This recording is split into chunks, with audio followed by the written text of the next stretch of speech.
네.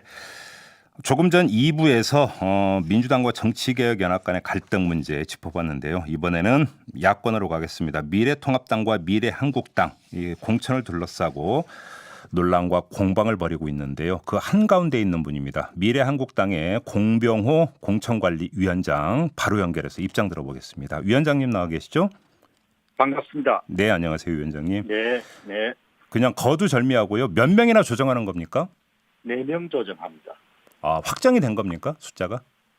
오늘 오후가 돼야 최종 확정이 되겠지만 네. 오늘 저희들 계획은 오늘 완전히 마무리하고 봉합을 다 하고 네. 내일부터 새 출발하는 걸로 그렇게 계획을 삼아 추진하고 있습니다. 어제 위원장님께서 하신 말씀에 따르면 한 명만 언급했던 걸로 제가 기억을 하고 있는데요.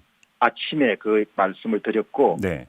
그거는 이제 전제 조건이 있고 원칙을 훼손하지 않는 범위 내에서 만일 확실한 증거나 이런 게 있으면 적극적으로 수용하겠다. 그렇게 제가 말씀을 드렸거든요. 예. 근데 그 아침까지는 1명 정도는 제가 입수한 정보가 1명 정도였어요. 잠깐만. 어제 입수한 정보라는 말씀은 어떤 뜻으로 하신 말씀이세요? 제보라든지 그런 내용들이 계속 들어오니까. 예, 그런데 어제 10시부터 이제 미래한국당의 최고위가 열렸습니다. 예. 되게 최고위는 공관위원장은 제게 참석하지 않는데 제가 참석해서 그동안 이제 이렇게 비례대표 후보를 인선하게 된 경위, 네. 그다음에 절차, 그다음에 비전 이런 부분을 설명하고 예. 최고위 위원들이 한 4-5건 정도의 요구사항에 대해서도 제가 경청을 하고 이제 그거를 가져와서 이제 심의에 출발한 것이 2시입니다. 오후 2시. 네네네. 그래서 오후 9시까지 굉장히 긴 시간이죠. 그래서 공관에서 재심의에서 내린 결론이 4명을 그러니까 조정한다. 결론이 이런 거란 말씀이시죠? 예. 그러면 좀 그 구체적으로 들어가서 그 비례대표 후보 1번은 그대로 유지되는 겁니까? 조수진 전 동아일보 기자. 예, 그거는 제가 확인드릴 수 있고요. 예. 그다음에 3번 그 윤주경 이렇게 미래통합당에서 굉장히 이렇게 영입인재 1호라고 하는 전 독립기념관장 말씀하시는 거죠? 예, 그 2분 정도는 제가 뭐 이렇게 확인해 드릴 수가 있고. 그러면 윤주경 전 독립기념관장은 3번으로 배치가 되는 겁니까? 예, 3번으로 배치됐어요. 그 이제 우리가 공천관리위원들이 조금 젊은 편입니다. 네. 그리고 이번에 공관위가 대단히 좀 민주적으로 중립적으로 운영이 됐거든요. 네. 한성교 당 대표가 뭐 외압이라는 이런 걸 많이 막았어요. 그래서 네네. 아주 독립적으로 운영이 됐는데. 그러면 잠깐만요, 위원장님. 윤주경 전 관장이 3번으로 그러니까 원래 21번으로 배치했다가 3번으로 좀 끌어올린 거잖아요. 그렇죠. 그러면 기존의 3번은 그러니까 자연스럽게 그 5번으로 밀리는 겁니까? 아니면 다시 더 훨씬 건너뛰어서 뒤로 그러니까 탈락분이 나오게 되죠. 탈락이 되는 겁니까? 예, 탈락하신 분들은 이제 뭐 예를 들면 여러 가지 그런 당으로서는 감당하기 힘든 그런 사유가 이제 밝혀지는. 아까 이제 그 제보가 들어왔다는 게 바로 그 탈락 사유를 두고 하신 말씀이었습니까? 그러면? 예. 그러면 기존의 3번은 탈락이 된 겁니까, 위원장님? 3번이 아니고 뭐 실명을 거론하거나 이런 게 그분한 게 또 너무 결례니까. 네. 어떤 그 자리가 생겼다는 이야기는 그 부분 탈락한다는 걸 뜻하죠. 그러면 4명이 조정이 됐다고 말씀하신 게 그 기존의 그 순번에서 20위 안에 있던 4명은 모두 탈락이라고 이해를 해도 되는 겁니까 혹시? 탈락이나 완전히 배제나 아니면 순위 조정. 네. 그렇게 볼 수가 있죠. 그러면 기존 20위 안에 있던 4명은 20위 밖으로 완전 다 밀려났거나 아예 탈락했거나 그냥 이렇게 받아들이면 되는 거죠? 정리를 하면? 예, 밀려났거나 탈락했거나 그렇게 보시면 정확합니다. 그러면 그 4명은 모두 다 어떤 그 개인의 도덕성 문제나 자격, 자질 문제 때문이라고 봐도 되는 거고요? 일부는 그런 분도 계시고 일부는 이제 공천 방향이 좀 바뀐 것도 될 수가 있을 것 같고. 그러니까 공천 방향이라 하면 어떤 뜻일까요, 위원장님? 뭐 예를 들면 A 분야를 우리가 선정을 했는데 재심의 과정에서 이렇게 보니까 A 분야보다 훨씬 더 중요한 분야가 등장했다든지 그럴 경우가 있지 않습니까? 정당이니까 득표 활동에 초점을 둬야 되는데 공관위원들은 B 씨를 선택했는데 최고위는 그렇게 하면 우리가 표를 얻는데 너무나 힘드니까 이건 A 같이 함께 주는 게 좋겠다 이렇게 하면 결국은 공관위원들이 그걸 심의를 해가지고 알겠습니다. 납득할 만한 이유가 있으면 수용하는. 지금 이제 워낙 구체적으로 나온 보도가 몇 가지가 있기 때문에 거기에 그 준해서 한번 좀 사실 확인 질문 몇 가지만 드려볼게요, 위원장님. 첫째 지금 이제 자질 문제나 이런 것들을 제기를 하셔서 드리는 질문인데요. 원래 1번인 조수진 전 동아일보 논설위원은 아마 순번이 그대로 유지되는 것 같은데 이분의 어떤 막말 논란이나 이런 게 이제 많이 불거지지 않았습니까? 이게 문제가 안 된다고 판단하신 거예요? 이렇게 논쟁이나 그 토론 같은 걸 하다 보면은 사람마다 이렇게 저도 논쟁이나 토론을 많이 하다 보면은 이런 종류 약간 과격한 발언이나 그런 것이 가끔 나오죠. 그런데 그것이 본질을 훼손하지 않을 정도면 우리가 수용하는 것으로 이렇게 결론을 내렸습니다. 그러면 조수진 전 논설위원의 캐릭터라고 한다면 여권을 향해서 아주 뭔가 막말이라고 표현하든 날선 비판이라고 표현하든 여기에 어떤 것 상당히 공격적인 면모를 보였다라는 점을 높이 산 것으로 이해를 해야 되는 겁니까 그러면?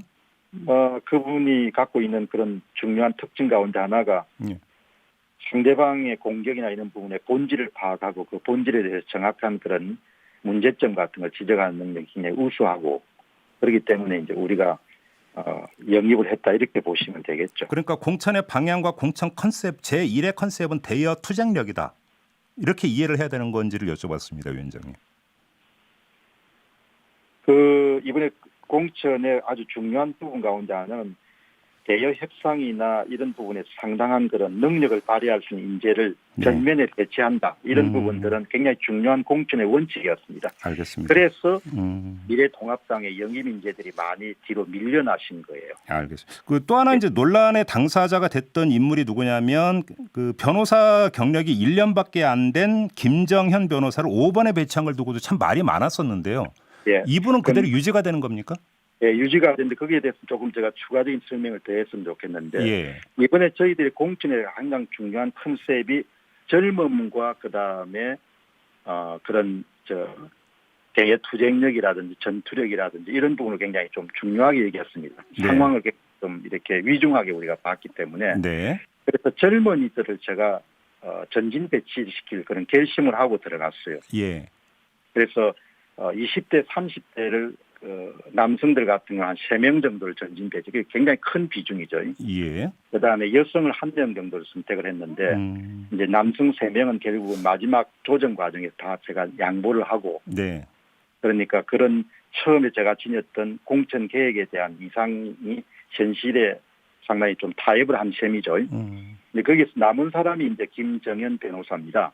그럼 김정현 변호사를 왜 뽑았냐라고 이렇게 많은 사람들이 의문을 가지는데 그게 대해서 제가 말씀드리고 싶은 것은 이번에 2030에 많은 분들이 지원했는데 정당에서 정당과 관련된 그런 활동을 하시는 분들이 많이 지원하셨어요. 그래서 저는 장기적으로 입법기관이기 때문에 변호사 트레이닝을 받고 그다음에 보수주의 이념이 확고한 그런 변호사들 그냥 넣는 것이 정당 출신의 인사를 넣는 것보다 낫다는 판단을 내렸던 거죠. 근데 이제 이제 자격 논란을 제기하는 쪽에서는 변호사 자격증 외에 사회활동 이력과 경력이 너무 없는 것 아니냐 이 점을 제기하는 거 아닐까요? 그러니까 젊은이니까 31세니까 당연히 경력이 짧죠. 그런데 제가 높게 평가한 것은 서울과학고등학교의 그 토론 그런 방 같은 데서 조국과 관련해서 굉장히 이렇게 선명한 그런 법리적 논쟁 같은 거를 뭐 법조 경력 20년, 30년 되는 그런 선배 변호사들이 압도할 수 있을 정도 그렇게 논리를 펴는 걸 보고 그러니까 저 양반은 기회를 주면은 굉장히 이 법리 논쟁뿐만 아니고 그 법적인 조치를 통해 가지고 규제 획파라든지 이런 부분에 대해서 굉장히 능력을 발휘할 수 있겠구나 그런 판단을 내렸던 거죠. 조국 논란과 관련해서 알겠습니다. 그러니까 그런 종류의 그런 디베이트에 성공하는 경우를 한 2-3건 정도를 보고 알겠습니다. 태생적 보수주의자구나 그렇게 본 거죠. 자, 그럼 오늘 오후에 어차피 밝혀질 거기 때문에 그럼 마저 좀 질문 드릴게요. 뭐 취업 사기, 학력 위조, 선거법 위반 등 의혹을 샀던 권혜영 전 자유한국당 전남도당위원장 탈락됐습니까? 그건 뭐 그렇게 뭐 실명을 거론하기 좀 그런데 그 문제가 우리가 좀 놓쳤던 부분이에요. 알겠습니다. 그러면 또 MBC 블랙리스트와 연루돼 있다는 의혹을 샀던 신동호 전 MBC 아나운서 국장도 혹시 탈락됐습니까? 신동보 씨는 뭐 탈락과는 전혀 관계없이 네. 그 원래 자리를 유지하게 됐죠. 그냥 그 예. 14번 그대로 유지가 되는 겁니까? 예, 맞습니다. 예. 또 이제 논란이 됐던 그 보수 유튜버 있지 않습니까? 예. 이분도 그대로 유지가 되는 겁니까? 그 뭐 논란이란 것이 그 씩씩한 젊은 분이 젊은 분을 무슨 보수 유튜브가 뭐 CIA 요원이다 뭐 이렇게 이야기하는데 요즘에 보수 유튜브들이 조폭화되는 경향이 굉장히 강한 것 같아요. 그래. 네. 예, 그렇게 하면 방송법의 규제를 받지 않지만 그래도 그런 방송을 이용해서 개인적인 어떤 그런 영향력을 이렇게 행사하거나 이런 부분들을 지나치게 즐기면 안 되죠. 알겠습니다. 사실관계 그 이제 말씀하시기 한계가 있다는 걸 충분히 이해하는데 요거까지만 여쭤볼게요. 그러니까 예. 이종성 전 한국지체장애인협회 사무총장 그리고 최승재 소상공인 연합회장이 20위권 안으로 재배치된다는 보도가 있었는데요. 확인해 주실 수 있습니까? 예, 득표 차원에서 그분들은 저희들이 좀 놓쳤던 부분이기 때문에 부정 보완하기로 더는 합의해서 결정했습니다. 알겠습니다. 예. 자, 이제 총괄적인 문제를 좀 여쭤봐야 될 것 같은데요. 그러니까 이 4명이 결국은 그러니까 맥시멈이다. 한마디로 정리하면 이런 거잖아요. 조정 범위에. 예. 근데 만약에 미래통합당 지금 기류는 이거 갖고는 안 된다는 기류인 것 같던데요. 그거는 뭐 정치적 판단하실 분들 일이니까. 네. 공천관리위원장은 사실 3월 16일까지 좋은 후보를 이렇게 뽑아서 제시하는 것이고, 네.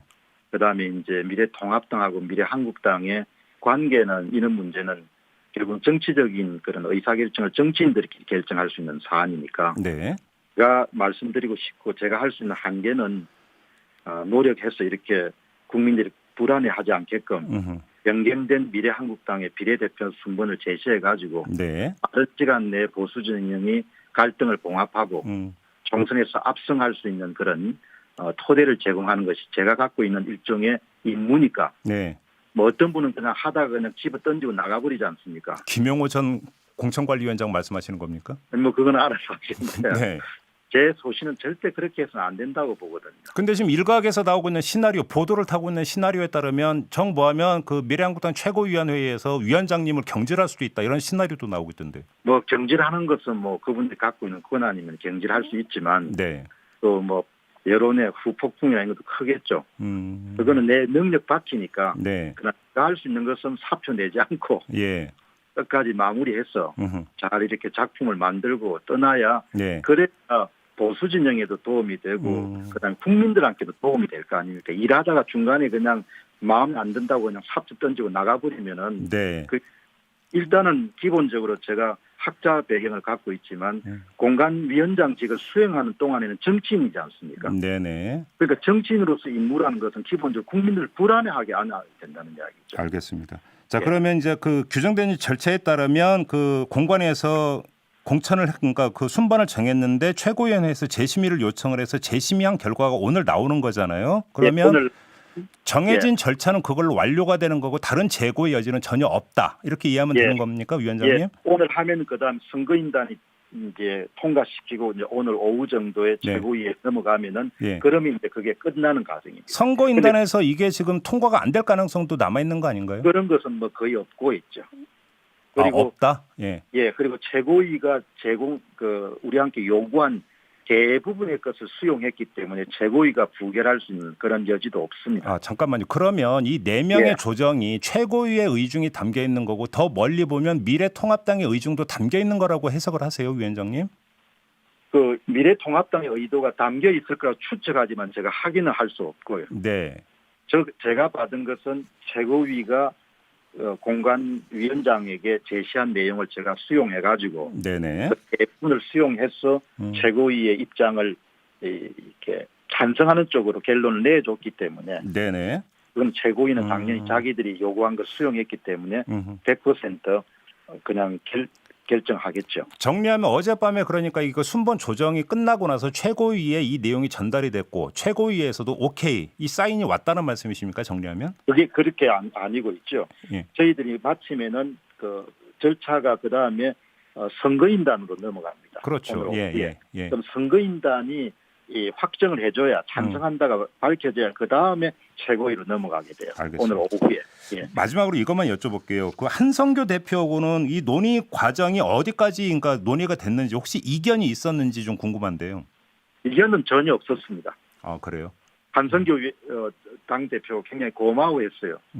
고마워했다고? 예. 그러니까 제가 원칙을 계속 견지하는데 예. 그래도 이 최고위원회에서 결정한 사안을 크게 무리하지 않게 네. 따라서 이 힘을 합쳐준 것에 대해서 예. 또 현실주의자인 면모를 확인한 거죠. 그러면 혹시 그 선거 후에요. 예. 한성교 대표가 그러니까 미래통합당과의 통합이라든지 미래한국당의 해체나 이런 관련 언급 하지 않고 그대로 쭉 간다라는 언급이 혹시 있었습니까? 그 한성교 대표님은 완전히 떠나시는 것 같아요. 미래통합당에서 예. 제가 사적인 대화를 해보면은 예. 근데 그 정치 세계를 떠나는 게 뭐 본인 흉중에 있는 뜻은 100% 모르겠지만 90% 미래한국당에서도 떠난다. 대표직을 내려놓고 은퇴한다. 그 세계를 떠나는 것 같아요. 아하. 그런 말씀이 있었습니까? 예, 정치 세계를 완전히 떠나신 거 5월달 정도. 그러면 그 미래한국당의 당의 거취에 대해서는 혹시 언급이 없었습니까? 전혀 그런 게 없는 거죠. 당연히 그냥 그 문제는 다 그 본인 의중 그 본인이 통제하거나 관리할 수 없는 영역이라고 생각하니까. 그래요. 예. 여러 번 확인했습니다. 알겠습니다. 정치 세계를 떠나는. 네, 미래통합당 이제 반응이 궁금한데 한번 좀 오늘 지켜보도록 하고요. 위원장님의 말씀 여기까지 듣겠습니다. 고맙습니다. 고맙습니다. 네, 지금까지 공병호 미래한국당 공천관리위원장이었습니다. 이슈의 핵심을 꿰뚫는 예리한 시선, 믿고 듣는 진품 시사, 김종배 시선 집중.